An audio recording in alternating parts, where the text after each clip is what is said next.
गुरु जी का खालसा श्री वाहिगुरु जी की फतेह। गुरमत शहीद बाबा दीप सिंह जी। सूक्ष्म और स्थूल काल का परिवार भी है। सूक्ष्म और स्थूल परमात्मा का परिवार भी है। सूक्ष्म और स्थूल अमृतसर भी है। सहज घर अमृतसर में से इस त्रिगुणी जगत खेल की रचना करके परमात्मा ने इसको काल के हवाले किया है। काल को राजा मनोनीत किया है। हिदायत यह की है कि कुछ समय के लिए अनगिनत आत्माएं मनुष्य देह लेकर यहाँ खेलने आएगी। जो लोग धात मार्ग पर खेलेगा उन पर तुम्हारी हुकूमत होगी, और जो लोग लिव मार्ग पर खेलेंगे उनका तू सेवक होगा। गुरु जी का फरमान है, खंड पताल दीप सब लोआ, सब काले वसी आप प्रभ किया। निहचल एक आपी अविनाशी, सो निहचल सो तिसी दिहाईदा। धात मार्ग को छोड़कर काल का हुकूमत से आज़ाद होकर और लिव मार्ग के अधीन खेलने वाले लोगों को सिख जगत कहा जाता है। इस काल देश में आने के बाद गुरुमती नियमों के अधीन खेलने के लिए सिख जन ने लिव मार्ग खोजना होता है। जीते जी सत्य से मिलाप की पूर्ण जानकारी सिख जन को स्थूल अमृतसर श्री गुरु रामदास जी से प्राप्त होती है, और यह तक पहुँचना तन का कर्म है।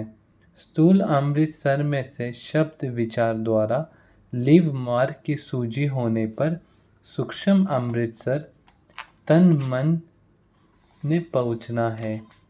एक तरफ काल ने अपने स्थूल परिवार मुगल सेना को हुक्म किया है कि अमृतसर यहाँ से सिख कौम को गुरुमती जीवन की ताकत बख्शिश होती है। इस ताकत के खजाने अमृतसर को आने वाले सारे रास्ते रोके जाए और अमृतसर के चारों दरवाजे बंद किए जाए, ताकि सिख कौम को कमज़ोर करके अपने संग मिलाया जा सके।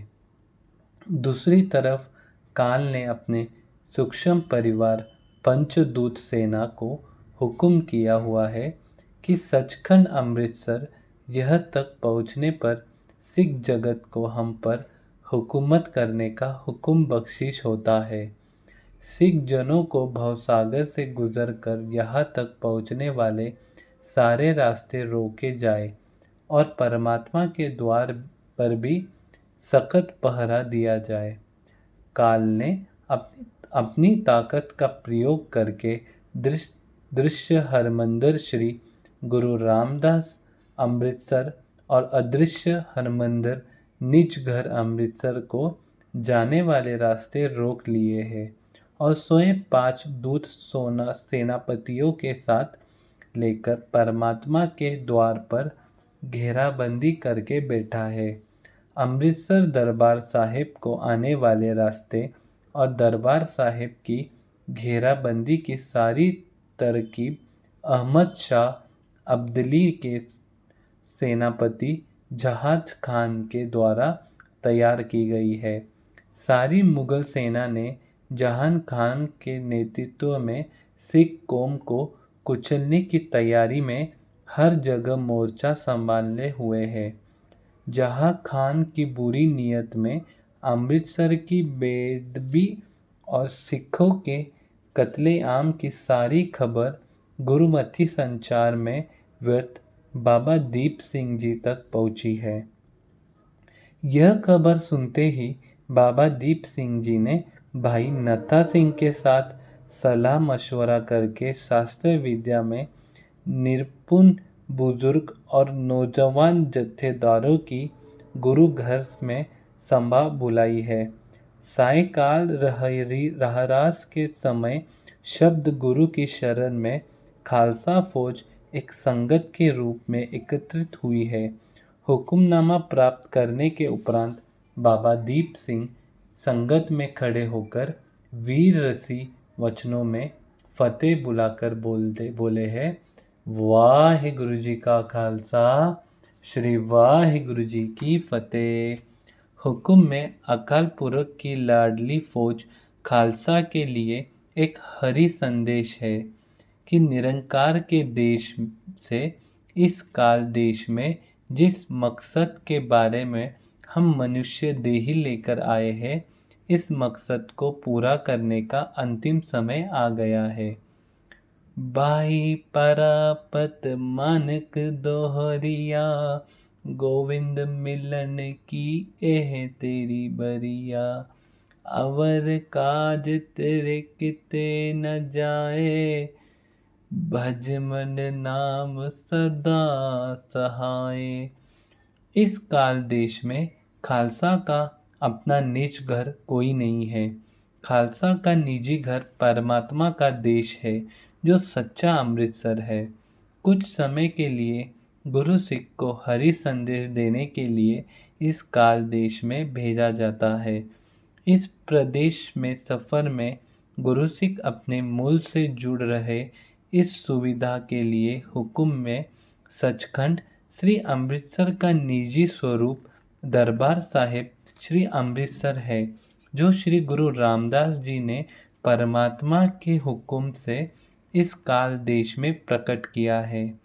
अमृतसर से बख्शीश प्राप्त करके हर गुरु सिख ने हरि संदेश श्री गुरु ग्रंथ साहिब जी की बानी का संसार में हर मानव तक पहुंचाना है, ताकि मनुष्य काल देश के सफ़र में परमात्मा की उस्तत में गुरुमती जीवन व्यतीत करते हुए समय समाप्ति पर वापस अपने घर पहुंच सके।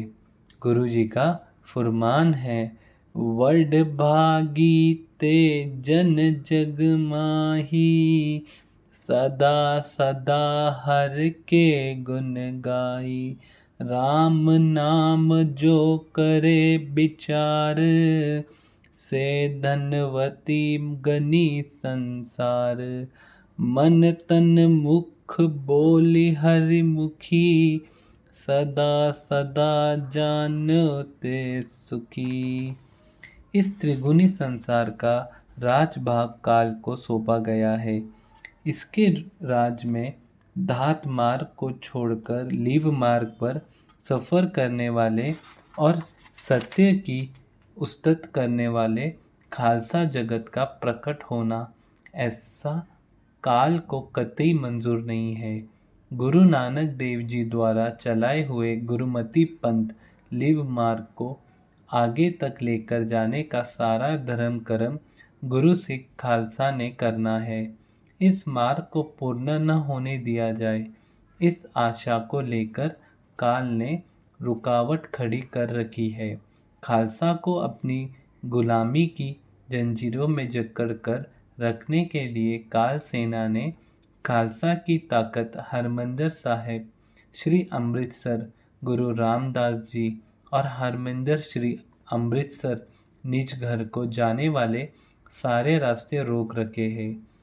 काल की दुष्ट सेना मुगलों ने हरमंदिर साहिब श्री अमृतसर गुरु रामदास जी के चारों ओर नाकाबंदी कर रखी है, और काल की अदृश्य सेना पंचदूतों ने हरमंदिर साहिब श्री अमृतसर निज घर के आसपास सख्त पहरा लगा रखा है। जो ब्रह्मंडे सोई पिंडे, गुरु बानी के इन अमृतमय शब्दों के अनुसार गुरु सिख योद्धाओं ने हुक्म में रहकर तन द्वारा मुगल सेना पर विजय प्राप्त करके श्री अमृतसर तक पहुंचना है, अपना घर संभालना है। इसी तरह गुरु सिख योद्धाओं ने हुक्म में रहकर मन द्वारा पंचदूत सेना पर विजय प्राप्त कर श्री अमृतसर तक पहुंचना है, अपना घर संभालना है। गुरु जी का फरमान है, पंच पहरुआ दर में रहते, तिनका नहीं पतियारा, चेती सुचेत चित्त होए रहो, तोले प्रगस उजारा। गुरु से प्रेम भरे इस खेल में दोनों तरफ शहीदी है। दुष्ट में श्री गुरु रामदास के चरणों में तन शीश भेंट करना है और अदृश्य में परमात्मा के चरणों में मन शीश भेंट करना है। अपने घर तक पहुंचने की इस गुरुमति कीमत को अदा करना है। गुरु सिख योद्धाओं ने इस मार्ग पर चलते समय आगे ही आगे बढ़ना है, पाँव पीछे नहीं करने। गुरु जी का फुरमान है, जो तो प्रेम खेलन का चाओ, सिर धरे तर गली मेरी आओ। इत मार्ग पैर धरीजे, सिर दीजे कानी न कीजे। हवारी जीववारी, गुरु चरनी चित लावणिया। सतगुरु है अमृत सर सचा, मन नावे मेल चुकावनिया। परियो काल सभे जग उपर, मही लिखे ब्रह्म ज्ञानी। कह कबीर जन भय खालसे, प्रेम भगत जिन जानी। वाहिगुरु जी का खालसा, वाहिगुरु जी की फतेह। धन बाबा दीप सिंह जी महाराज, धन बाबा दीप सिंह जी महाराज।